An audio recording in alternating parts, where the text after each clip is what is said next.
to this beat.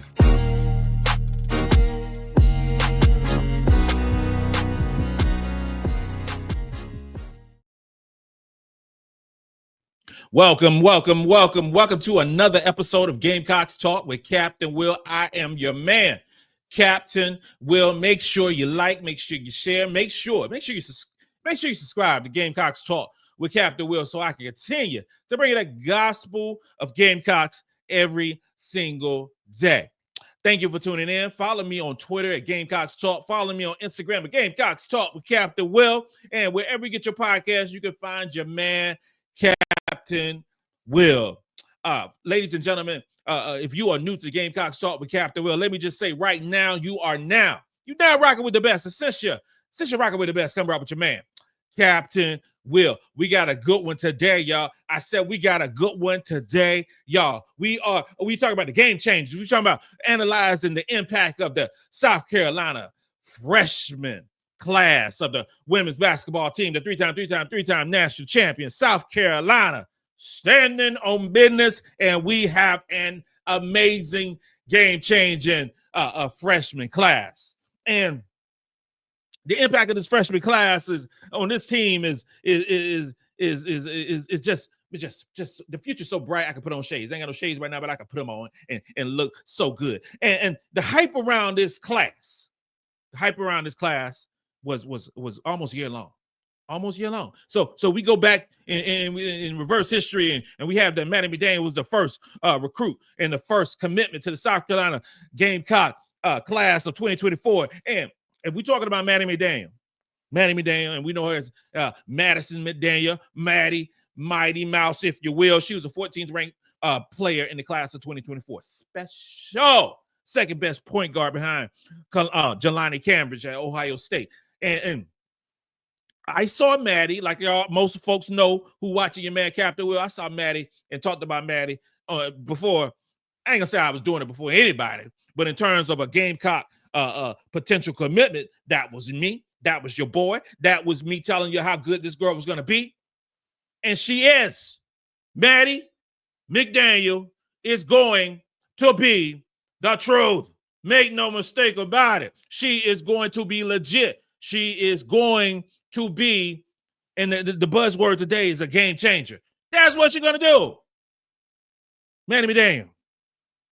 Mighty Mouse. We got Adele Tac. Adele Tac, who was ranked 28th in the class of 2024, five-star recruit, got injured her junior year, got injured her senior year, signed up with South Carolina January of 2024, showed up on campus early, had surgery, got healthy, and has been a player that we will talk about in the future. She's going to be a foundational piece for this class and for this future Gamecock in the post. But ladies and gentlemen, this is not a finished product.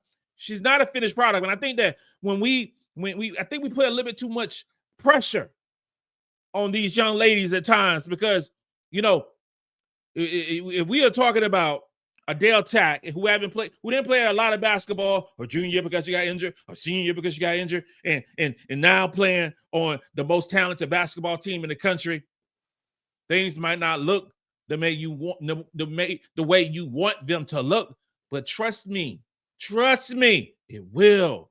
I have the ultimate faith in Adele Tac getting better and better and better. Y'all go back to Bree Hall's freshman year. Y'all remember that? Go back to Sania Feagin's freshman year. Y'all remember those days? Because we got a lot of revisionist history now.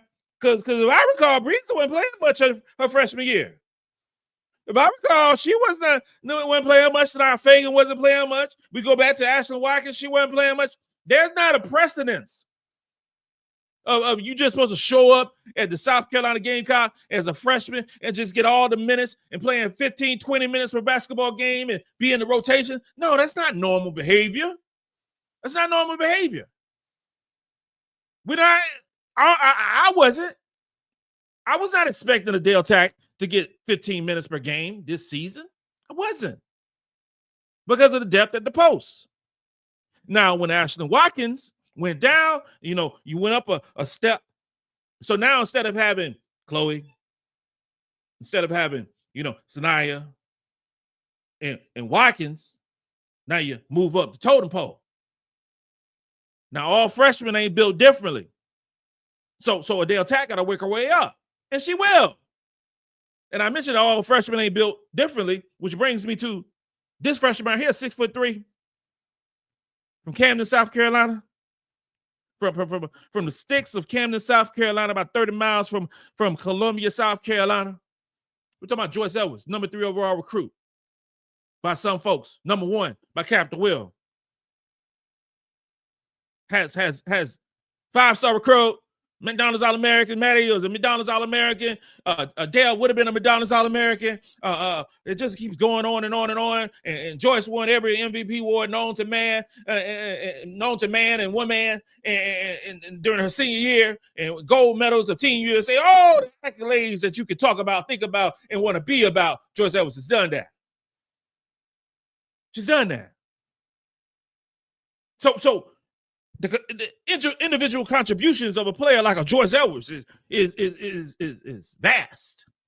It's vast. I mean, we could talk about Joyce Edwards like, okay, what you gonna do, right? What you gonna do? You the number 3 overall recruit showing up to the South Carolina women's basketball team. So what's next? What you gonna do for you to get into the game? What you gonna do? What's gonna set you apart to make you different? Make you different. You know what Joyce did? Joyce played 24 games. Joyce got 1 start. Joyce has played 498 minutes. She's played, 21 minutes per game. She's leading the team in points. Getting 12 points, 57% from the field, 58% for the 2-point percentage, and getting you 5 rebounds, an assist, a block shot, a steal, only 2 turnovers. She has an offensive rating of 116.7. She has a defensive rating of 79.2. This is Joyce Edwards. This is the freshman phenom. This is the player who is ninth in the SEC in terms of player efficiency. That's Joyce. She's 11th in offensive rebounding percentage. That's Joyce Edwards. 12th in defensive rating. Yeah, she can guard you too. 13th in 2-point field goal percentage, and 14th in steal percentage, and 7th in 2-point field goals made, and 17th in field goals made, and 19th in offensive rebounds, total offensive rebounds, and 19th in offensive rating. What you have in a player as Joyce Edwards is, I am here, I'm going to get minutes, and I'm going to make my mark on the SEC. And that's what she has done. That is what she has done. She is in the conversation for SEC Rookie of the Year. She is in the conversation for National Rookie of the Year. She's in the conversation for all SEC, either first team or second team. That's Joyce Edwards' individual contributions. Maddie McDaniel. Now, here's the thing about Maddie McDaniel. Maddie has played in 16 games. Maddie was on a roll, y'all. She's on a roll, and then she went out with a concussion. It's taken some time for Maddie to get back to Maddie. And to this point, she's still not where she was, in my mind, before the concussion.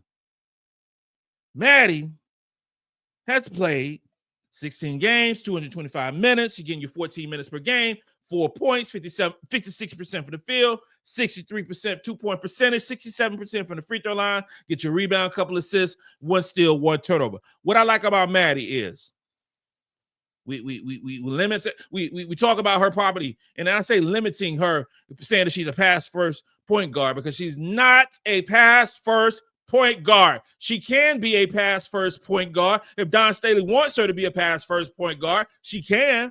But Maddie is a bucket getter. She's a bucket getter. And she's going to make her mark on this basketball team with whichever way Dawn Staley wants her to play. She is coachable. She's a leader. And she is a dog. That's Maddie. Mighty Mouse herself. Adele Tac is playing 16 games, 66 minutes, not getting many minutes, getting about 4 minutes per basketball game, 1 point, shooting about 35% from the field, 35% 2-point percentage, a couple of rebounds, 50% from the free throw line.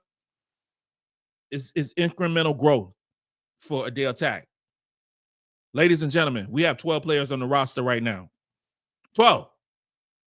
Ashlyn Watkins had the ACL surgery. She is on the mend, but we got 12 players on the roster right now. And we so spoil the South Carolina fans that a lot of times that we talking about what the 11th or 12th player on the roster ain't doing. You got teams like LSU, Texas, UConns and all those Notre Dames, all those great teams. You got those teams. Some teams only played 7 people. And we haven't sometimes, Adele need to do this better. Oh, Maryam need to do this better. Yo, Sakima need to do this better. They're literally the 11th, 12th player, 10th player on our team. If they were on other teams, they wouldn't even be playing. Think about that. When you have a team like LSU, they're not playing. But even more than that, if you're only going to play 7 players, or in some cases 6 players, how short would our bench be? We start Raven, Breezy, Powell, Chloe, and Sania Feagin. So then you talking about coming off the bench, if we only playing 7 players, you talking about Joyce and Fulwiley. You wouldn't even see Tessa if we was these other teams, but we uncommon, we different. It just makes me upset sometimes when we're talking about what our players can't do when they only get limited minutes and the players ahead of them have been there, but done that, trust the process, gotten better over time. And the same thing going to happen with Adele. Now you're going to have a player like a Joyce Edwards going to show up and ball out. You're going to have a player like Maddie who's going to do well. You're going to have players like last year where Fulwiley jumped on the scene and said, yeah, I'm here. It took Tessa some time last year. Y'all remember that? It takes time sometimes. Everybody's not going to change the game the way that Joyce Edwards did. Everybody's not going to do that. Everybody's not going to show up on a undefeated team, national champion, 38-0, and be the leading scorer, averaging 12.3 points and averaging 13.7 points in SEC play. Everybody ain't going to do that. Everyone is not going to be like a Joyce Edwards who's second in field goal percentage on the basketball team and the second best rebound and third in 2-point percentage. Everybody's not going to be like Joyce. Everybody want to be like Joyce, or in terms of fans, we want them to be like Joyce, but that's not the game. That's not the game. That's not the way it goes. That's not the way it goes. The impact of these freshmen over the course of the season and over the course of the next 3 seasons will be monumental. Because, ladies and gentlemen, this is the worst that Joyce Edwards will ever be as a South Carolina Gamecock. This is the worst that Maddie McDaniel will ever be as a Gamecock. Ladies and gentlemen, this is the worst that Adele Tac will ever be as a South Carolina Gamecock. Fast forward 2 years. And if the same is if it's this way right here, if it's median, it ain't increased, and it ain't got better and better, then we got a situation. But the trajectory is going high. The trajectory is the same trajectory a la Camila Cardozo, who came in her sophomore year to South Carolina. She didn't start. Her junior year, she didn't start. Her senior year was the only year starting and ended up being a number 3 overall recruit. Trust the process, y'all. We good. We good. The chemistry for this basketball teams for South Carolina with these freshmen showing up is unseen. It worked out great. You know why? Because Joyce played with Fulwiley. Joyce played with Raven Johnson. They, AAU teams. You either played against in those exposure camps. It's seamless now. And coming to South Carolina, unlike going to some other teams, players, young ladies come to South Carolina with the fact and the notion and the belief that they are great. But they also understand that there are a ton of other great players, and you got to work your butt off in order to play. Nothing's given at the University of South Carolina. Nothing. The future is so bright for these girls. The future is so bright because I envision Joyce Edwards in the conversation for National Player of the Year. If not next year, for sure her junior year. For sure. I envision Maddie McDaniel being in the conversation of some of the best point guards in the conference and in the national scene. I envision those things. I envision Adele Tac following the same trajectory that Sania Feagin did and got better and better and better, and will become a potential WNBA draft pick. I believe those things. I believe those things. It's the future's bright, y'all. This future is bright, and I'm excited. I cannot be excited. If you're not excited about those three players, there's something wrong with you. Something's wrong with you. These are cornerstones for 2 years from now, 3 years from now. Cornerstones. I see championships, y'all. I see championships. Will it happen this year? Will they be in the class that they get those chips the first year? Would they be? We shall see. We shall see. But I believe in these three. I believe in Dawn Staley. I believe in his assistant coaching staff. I believe. Y'all just believe with me. Just believe it, Captain Will. This concludes another episode of Gamecocks Talk with Captain Will. I am your man, Captain Will. Make sure you like, make sure you share, make sure you subscribe to Gamecocks Talk with Captain Will so I continue to bring you that gospel of Gamecocks every single day. Ladies and gentlemen, you now rocking with the best. Since you're rocking with the best, come ride with your man, Captain Will. Let's go Gamecocks.